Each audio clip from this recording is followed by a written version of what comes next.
ইসরায়েলের দুই মন্ত্রী নেদারল্যান্ডসে প্রবেশ নিষিদ্ধ। প্রলয়ঙ্করী ভূমিকম্পের পর সুনামি আতঙ্কে সর্বত্র সতর্ক অবস্থানে 52 দেশ অঞ্চল। পাকিস্তানে প্রক্সি যুদ্ধ জোরদার করেছে দিল্লি, অভিযোগ সেনাপ্রধান মুনিরের। ট্রাম্প মিথ্যাচার করলে প্রকাশ্যে বলুন, লোকসভায় নরেন্দ্র মোদীকে রাহুল গান্ধীর চ্যালেঞ্জ। মোদী ট্রাম্প দৃঢ় বন্ধুত্বের মধ্যেই ভারতের উপর চড়া শুল্ক।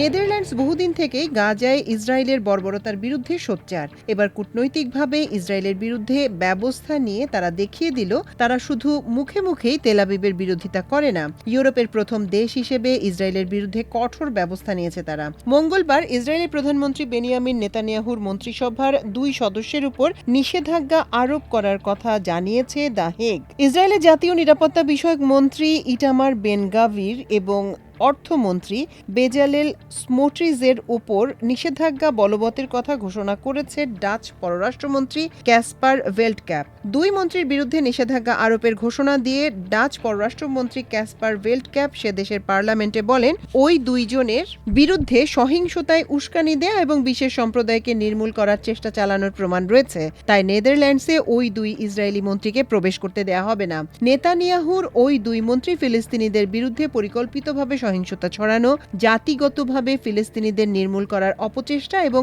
বেআইনিভাবে ইহুদি বসতি সম্প্রসারণের কাজে জড়িত বলে অভিযোগ করেন ডাচ পররাষ্ট্রমন্ত্রী। তবে নেদারল্যান্ডসের নিষেধাজ্ঞাকে গুরুত্ব না দিয়ে বেন গভির মঙ্গলবার এক এক্স পোস্টে লিখেছেন, যদি পুরো ইউরোপও তাকে নিষিদ্ধ করে তবু তিনি পরোয়া করেন না, তিনি তার দেশের স্বার্থে কাজ করে যাবেন।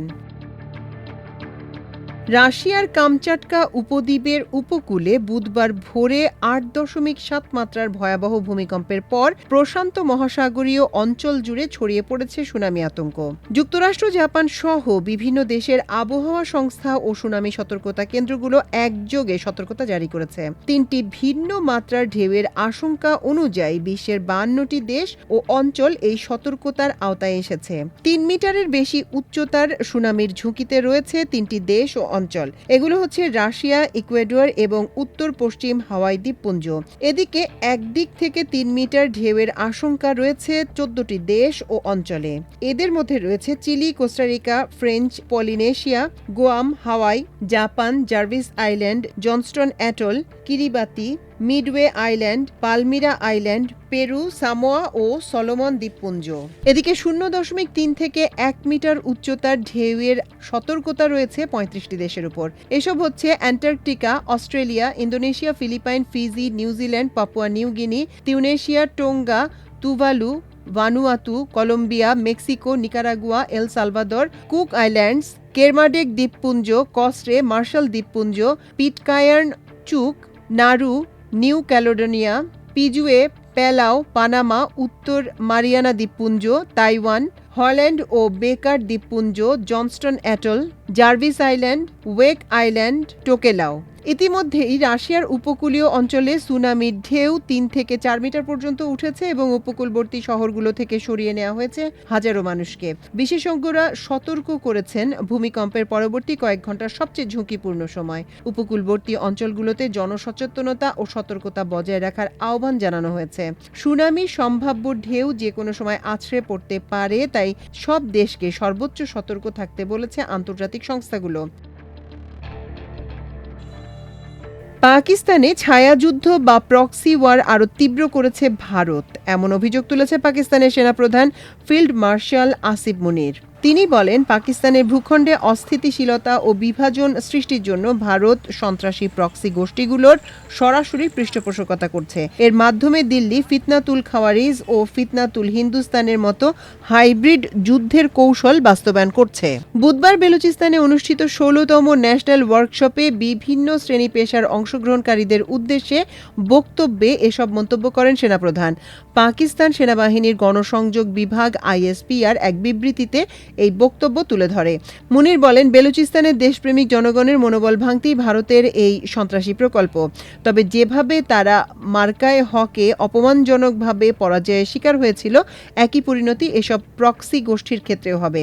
তিনি আরও বলেন, সন্ত্রাসীদের কোনো ধর্ম, গোষ্ঠী বা নৃগোষ্ঠী থাকে না। তাই এসব হুমকি মোকাবেলায় দেশের সব স্তরের মানুষের সম্মিলিত জবাব অত্যাবশ্যক। বেলুচিস্তানের অর্থনৈতিক উন্নয়ন ও জাতীয় সংহতি রক্ষায় সেনাবাহিনী সর্বাত্মক প্রতিশ্রুতিবদ্ধ বলেও তিনি জানান। প্রক্সি যুদ্ধ হলো এমন এক ধরনের যুদ্ধ বা সংঘাত যেখানে কোনো দুটি প্রধান রাষ্ট্র বা শক্তি সরাসরি একে অপরের বিরুদ্ধে লড়াই না করে তাদের স্বার্থ রক্ষায় অন্য দেশ, গোষ্ঠী বা মিলিশিয়া বাহিনীকে ব্যবহার করে লড়াই চালায়। ভারত ও পাকিস্তানের মধ্যে যুদ্ধবিরতির জন্য কৃতিত্বের দাবি করেছিলেন মার্কিন প্রেসিডেন্ট ডোনাল্ড ট্রাম্প। তবে ভারত সরকার বরাবরই বলে আসছে, কারো কথা শুনে সংঘাত থামায়নি তারা। এ নিয়ে প্রধানমন্ত্রী নরেন্দ্র মোদীকে চ্যালেঞ্জ ছুড়ে দিয়েছিলেন কংগ্রেস নেতা রাহুল গান্ধী। ট্রাম্প মিথ্যা বলছেন কিনা তা খোলাসা করার আহ্বান জানান তিনি। তবে রাহুলের এ চ্যালেঞ্জে সাড়া দেননি মোদী। ভারত নিয়ন্ত্রিত কাশ্মীরের পেহেলগামে বন্দুকধারীদের হামলার জেরে ভারত অপারেশন সিন্দুর নামে যে অভিযান চালিয়েছিল তা নিয়ে লোকসভার আলোচনায় গতকাল মঙ্গলবার রাহুল গান্ধী বলেন, চাপে পড়ে যুদ্ধবিরতিতে রাজি না হয়ে থাকলে মোদী সরকার সরাসরি বলুক। ট্রাম্প মিথ্যাবাদী, তিনি অসত্য দাবি করছেন। রাজ্যসভাতেও একই ধরনের চ্যালেঞ্জ জানান বিরোধী দলীয় নেতা মল্লিকার্জুন খড়গে। মঙ্গলবার আলোচনায় দীর্ঘ 1.5 ঘন্টা অংশ নিলেও ট্রাম্পের নাম পর্যন্ত উচ্চারণ করেননি মোদী। তার ভাষণের মধ্যে দিয়ে আলোচনাও শেষ হয়। পরে সাংবাদিকদের রাহুল বলেন, প্রধানমন্ত্রী একবারও বলেন না যে ট্রাম্প মিথ্যা কথা বলছেন। তাছাড়া একবারও তিনি বা তার প্রতিরক্ষা মন্ত্রী কেউ চীনের নাম পর্যন্ত উচ্চারণ করলেন না। অথচ সবাই জানে পাকিস্তানের হয়ে লড়াইটা চীনই লড়েছে। অপারেশন সিন্দুর স্থগিত হওয়ার সময় থেকে ট্রাম্প যুদ্ধবিরতির কৃতিত্ব দাবি করে আসছেন। রাহুলের ভাষ্য অনুযায়ী ট্রাম্প 29 বার এ দাবি করেছেন। সেই দাবি সত্য না মিথ্যা তা জানতে মোদীকে চ্যালেঞ্জ জানিয়েছিলেন রাহুল। তবে ভারতের প্রধানমন্ত্রী শুধু জানিয়েছেন, পৃথিবীর কোনো দেশ ভারতকে অপারেশন সিন্দুর বন্ধ করার কথা বলেনি। রাহুল লোকসভায় বারবার এটাই বলতে চেয়েছেন যে ভারতের পররাষ্ট্রনীতি চীন ও পাকিস্তানকে জোটবদ্ধ করেছে। পাকিস্তানের লড়াইটা আসলে চীনই লড়েছে। রাহুল এ সমালোচনাও করেছেন যে সব দেশ সন্ত্রাসবাদের বিরোধিতা করলেও পেহেলগাম হামলা ও অপারেশন সিন্দুর নিয়ে কেউ পাকিস্তানের বিরোধিতা করেনি, বরং কেউ কেউ পক্ষে দাঁড়িয়েছে। এটা ভারতের পররাষ্ট্রনীতির ব্যর্থতা। ভারতের সঙ্গে যুক্তরাষ্ট্রের বাণিজ্য যুদ্ধ হবে কি না তা নিয়ে সন্দেহ তৈরি হয়েছে। এই পরিস্থিতিতে মার্কিন প্রেসিডেন্ট ডোনাল্ড ট্রাম্প জানিয়েছেন, ভারতের উপর 25% আমদানি শুল্ক ধার্য করতে যাচ্ছে তারা। আগামী 1 আগস্ট থেকে বিভিন্ন দেশের উপর পারস্পরিক বা পাল্টা শুল্ক কার্যকর করছে ট্রাম্প প্রশাসন। বহু দেশ ইতোমধ্যেই আমেরিকার চাপিয়ে দেওয়া চড়া শুল্ক এড়াতে ওয়াশিংটনের সঙ্গে বাণিজ্য চুক্তি সেরে ফেলেছে। তবে এখনো পর্যন্ত ভারত আমেরিকা বাণিজ্য চুক্তি করেনি। এই পরিস্থিতিতে ভারতীয় পণ্যের ক্ষেত্রেও 25% হারে শুল্ক নেওয়া হবে কিনা এই প্রশ্নের উত্তরে ট্রাম্প বলেন, তিনিও তাই মনে করেন। একদিকে ট্রাম্প ভারতকে ভালো বন্ধু বলে উল্লেখ করেছেন ঠিকই, তবে মার্কিন প্রেসিডেন্ট এও মনে করেন অন্য যে কোনো দেশের তুলনায় ভারতে আমেরিকার পণ্যের উপরে বেশি পরিমাণ শুল্ক ধার্য করা হয়। সে কারণেই ভারতের উপরও পাল্টা শুল্ক চাপানোর চিন্তাভাবনা করছেন মোদী। ব্লুমবার্গের প্রতিবেদন অনুযায়ী ট্রাম্প বলেছেন, ভারত যুক্তরাষ্ট্রের ভালো বন্ধু, কিন্তু তারা অন্য যে কোনো দেশের তুলনায় বেশি শুল্ক আরোপ করেছে। বন্ধু হয়ে তারা এটা করতে পারে না। ট্রাম্প আগেই আভাস দিয়েছিলেন, যে দেশগুলোর সঙ্গে আলাদা করে বাণিজ্য চুক্তি নিয়ে আলোচনা হবে না তাদের উপর 15 থেকে 20% ন্যূনতম শুল্ক চাপাবে আমেরিকা।